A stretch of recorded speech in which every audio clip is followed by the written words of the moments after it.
En la noche de ayer, la gente de FENAPES, de la Federación Nacional de Profesores de Enseñanza Secundaria, dio una conferencia de prensa con algunas, en respuesta en realidad, de algunas conclusiones que había sacado la comisión investigadora precisamente de todo el tema de las licencias sindicales.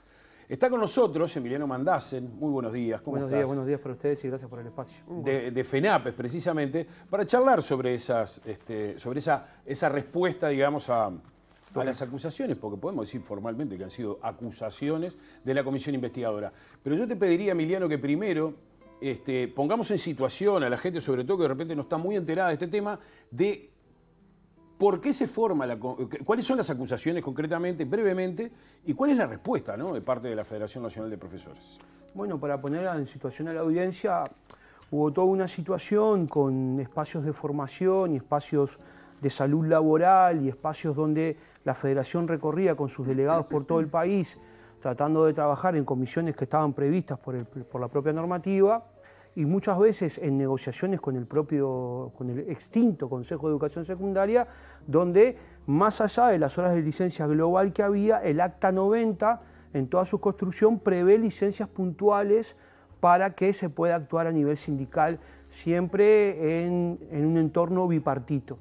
Ahí se generó todo un ruido con la denuncia de una directora de San José, que lógicamente planteó toda una situación con respecto a algunos docentes.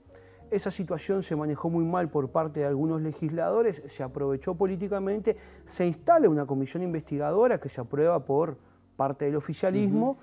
Esa investigadora trasciende durante bastante tiempo, después se le vota una prórroga para que siga trabajando con algunas particularidades, la toma de un lenguaje prácticamente como si estuviésemos en una fiscalía, esto muy apuntalado por el ex fiscal Subía, ahora diputado, con un lenguaje prácticamente de los que concurrían ahí, un lenguaje muy agresivo y ya prácticamente condenatorio. Las propias convocatorias a la comisión investigadora ya decían que eran licencias irregulares, o sea, había todo un escenario predeterminado. La acusación era concretamente que habían gozado de licencia sindical cuando no era. Exactamente. Es decir, que era un abuso de licencia sindical. Que era un abuso, lo cual prácticamente llega al ridículo cuando al día de ayer teníamos 12.000 horas docentes vacantes. La Dirección General de Secundaria y el CODICEN atrasa la elección de horas para generar caja por el ajuste presupuestal y deja miles de estudiantes sin clase. Entonces, claro. Pero esto va tomando cuerpo. Nosotros asistimos el 6 de diciembre como federación, entregamos el Acta 90 y los 2 expedientes que conforman el Acta 90, donde ahí se explica toda la reglamentación y de alguna manera se establece el convenio. Esto es negado por la mayoría de la investigadora y tenemos, bueno, el capítulo de hace pocas horas, donde, bueno, lo que se hace es el escrache público a una serie de dirigentes de la federación, con nombre, con cédula, ya imputándoles cosas con cuestiones que llegan al ridículo, como Luz planteando en la versión taquigráfica de que, bueno, que comparezcan y elijan en las 4.000 fojas del expediente a qué delitos se quieren atribuir. Entonces, llegamos a un nivel de complejidad de esto que nosotros nos llevó ayer a hacer una conferencia de prensa donde planteamos 2 ejes básicos. El eje... Perdón, vamos a explicar también para la gente que capaz que no lo ha seguido. La conferencia de prensa de alguna manera es en respuesta a que los representantes del oficialismo en esa comisión investigadora van a llevar, o anunciaron que iban a llevar a la justicia, ¿no? O por lo menos que había hecho con apariencia delictiva. Sí, después, ¿no? En este tema. Después con las horas se fueron cuidando un poco porque alguien les habrá dicho que lo que hicieron fue un disparate. ¿Y qué responde la FENAPES? La FENAPES respondió ayer con total tranquilidad que está dispuesta a asistir a la justicia penal si esto deriva ahí, que estaremos tomándonos las próximas horas para analizar con nuestros abogados qué paso seguir. Ahí se nos dio como un plazo de 20 días para responder, veremos qué respondemos y respondemos. En las próximas horas estaremos ampliando aún más la denuncia ante la Organización Internacional del Trabajo.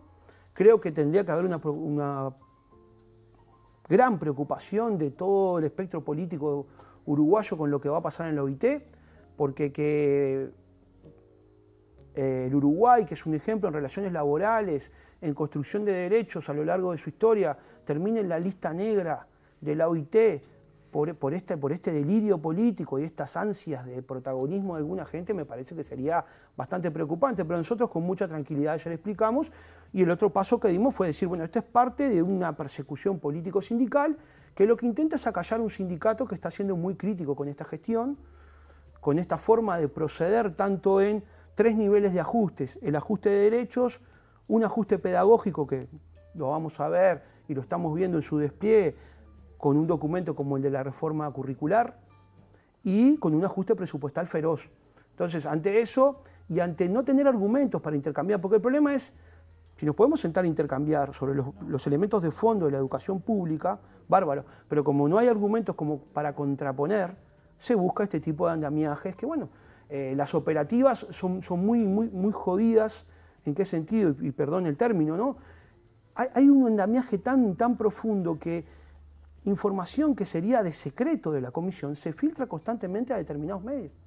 O sea, fíjense, cuando se me convocó a mí, hace unos meses, que mi respuesta fue: no asisto por falta de garantías, la Federación Nacional de Profesores ya asistió el 6 de diciembre del año pasado, yo me enteré que estaba convocado por el diario El País, antes de que se me notificara. Eso es una forma de una investigadora trabajar con seriedad, ofrecer garantías para que los ciudadanos vayan de alguna manera a colaborar con el trabajo parlamentario, porque la función cuando se me convoca no es ir como indagado ni como imputado, es ir a colaborar con una investigadora para ver si el Parlamento puede sacar conclusiones sobre un determinado proceso. A mí se me convoca por el diario El País. Sí, está claro que no es el procedimiento, no es la forma. Emiliano, nosotros podemos, concluyendo un poquito esta parte de vuestra respuesta. La Federación Nacional de Profesores sostiene y tiene cómo probar de que no hubo ningún tipo de alejamiento de la normativa en todo este tema de las licencias sindicales. Si vos te fijás, nosotros hemos sido muy serios en nuestro proceder. Cuando se nos convocó como federación, nosotros asistimos, presentamos la documentación. Ayer lo decía José, lo expresaba. Primero, el día que fuimos el 6 de diciembre, a nuestra compañera secretaria general Alejandra Vespa, que ahora está entre las denunciadas, no se la dejó ingresar. Una actitud muy violenta. Bueno, se ha denunciado por parte de la diputada Lilian Galán situaciones sumamente violentas, situaciones de género inclusive, ¿no?, dentro de la comisión. Pero más allá de eso, los diputados intentaron borrar la versión taquigráfica de ese 6 de diciembre, y los propios funcionarios del Poder Legislativo, que son gente con mucha experiencia, dijeron: esto no se puede hacer. Esta versión taquigráfica tiene que permanecer como está. Entonces, la gravedad del tema implica que nosotros estamos tomándolo con mucha seriedad, con mucha calma, pero también siendo muy contundentes en lo que planteamos. Por eso ayer la conferencia de prensa fue con la contundencia que fue. Bien, cambiando de tema y de alguna manera siguiendo en el mismo, porque estamos hablando de lo que es esta transformación educativa que plantea el gobierno, y que tiene que ver con que además mañana están citadas las Asamblea Técnico Docente para analizar el documento que presentó las autoridades, que presentaron las autoridades educativas.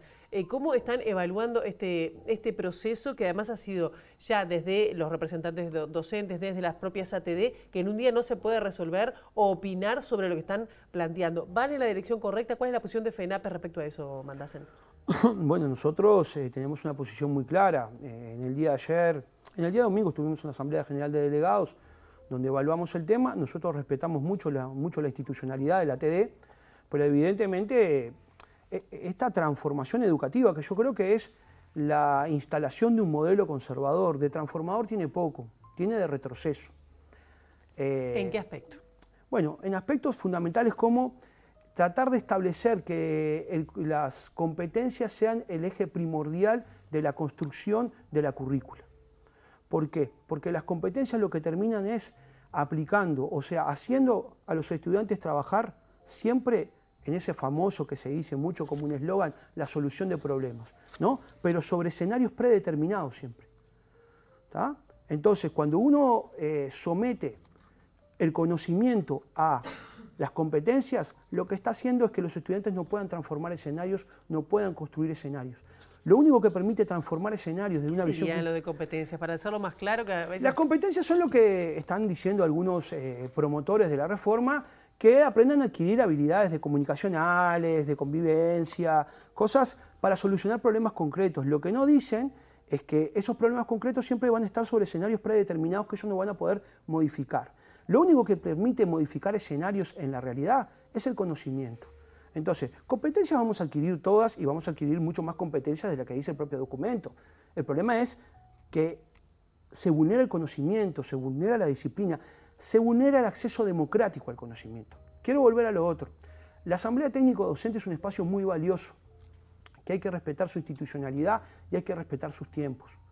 Se les sacó presupuesto, no se les permitió reunirse en comisiones, no se les ha dejado evaluar las actividades anteriores, se ha menospreciado y ahora de urgencia se convoca a todo el mundo. Fíjate que yo mañana tengo que hacer una elección. Yo trabajo en el Liceo 57 de Montevideo en la UTU de Piedras Blancas. Yo mañana no puedo asistir a debatir con mis compañeros en ambos subsistemas, tengo que elegir uno. Eso ya no es democrático. En tan pocos días se violenta el propio reglamento de la ATD.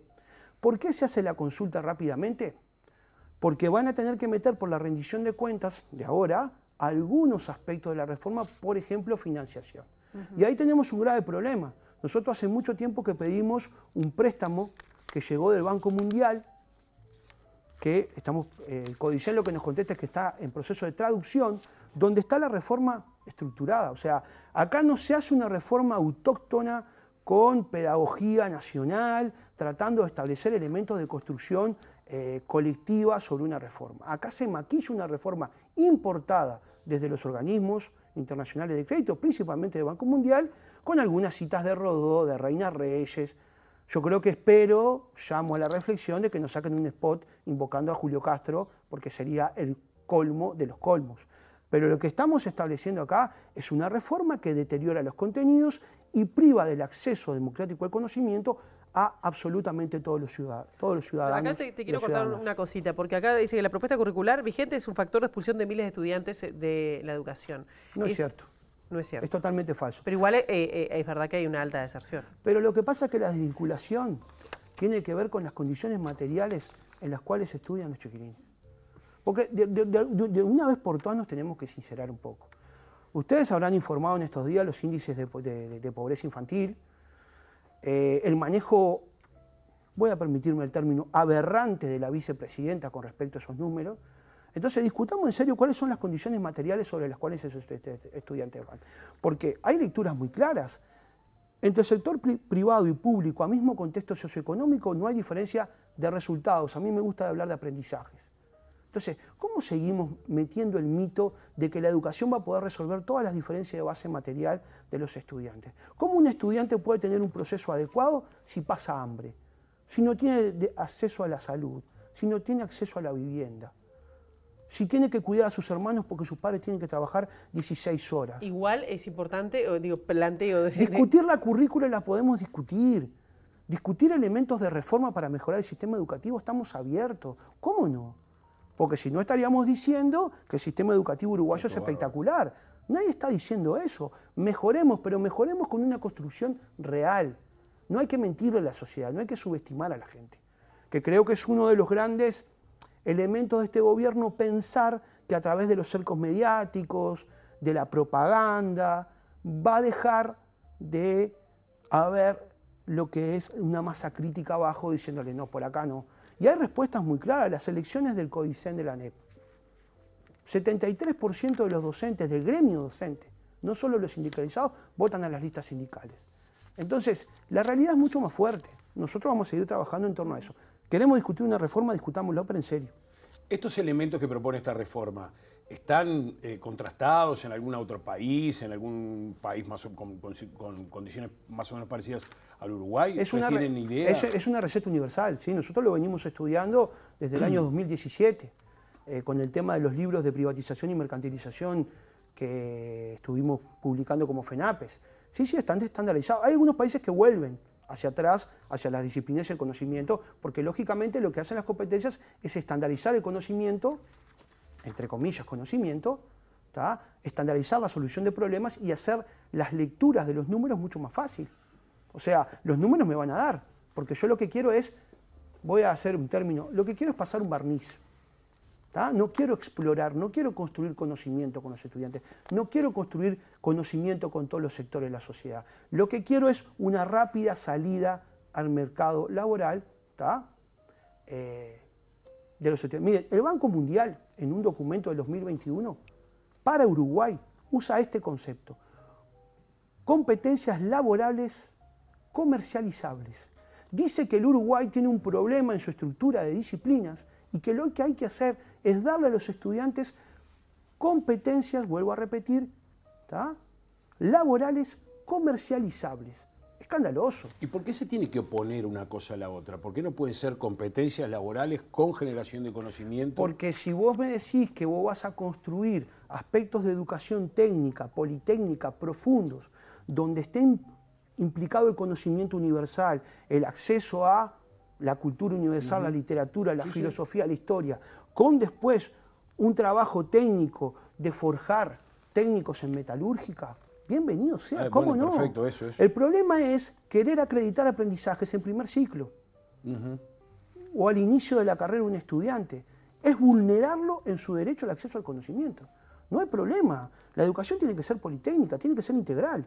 Eso no está en discusión. El tema está en la intención ideológica que hay por atrás. Porque vuelvo a repetir, y esto es para todos los que dicen que no hay ideología atrás de la educación o no hay discusión política, ¿tá?, son y se están parando desde un lugar ideológico y político. Agradecemos al secretario general de FENAPES por estos minutos. Los temas quedan pendientes y va a ser un poco largo, ¿no? En noviembre se espera llegar con este proceso de proyecto de reforma educativa. Gracias. No, agradecerles por el espacio como siempre y siempre estamos a las órdenes para explicar en cualquier lugar estos temas que son realmente los temas de fondo. Muchas gracias, Emiliano. Muchísimas gracias. Nos vamos a la calle. Nos vamos a la calle.